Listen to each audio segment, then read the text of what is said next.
Okay, నేను ఒకటి చెప్తున్నాను నీకే. ఏంట్రా అనుకోవద్దు. ఏదన్నా ఉంటే కూర్చొని మాట్లాడుకుందాం, ఓకే? అనేవన్నీ తిట్టేవన్నీ తిట్టేసి అనేసి అవతల మనిషిని బాధ పెట్టేసి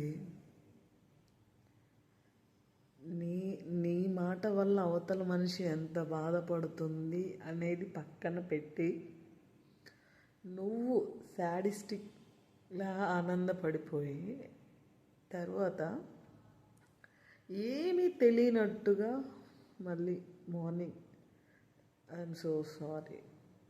సో నువ్వు సారీ చెప్పేస్తే ఇక్కడ గాయం తగ్గుతుందా?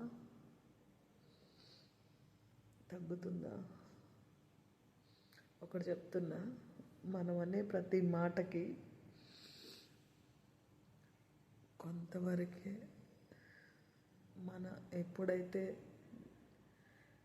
ఎక్కువగా మాట్లాడేస్తామో అప్పుడే మనసు విరిగిపోతుంది. ఎవరికైనా సరే కూర్చొని మాట్లాడుకోండి, అంతేగాని తెగేదాకా లాగొద్దు. తెగితే ఏం చేయలేవు. ఇంకా అతికించడం అనేది ఈ తరం కాదు కదా, ఎవరి తరం కాదు.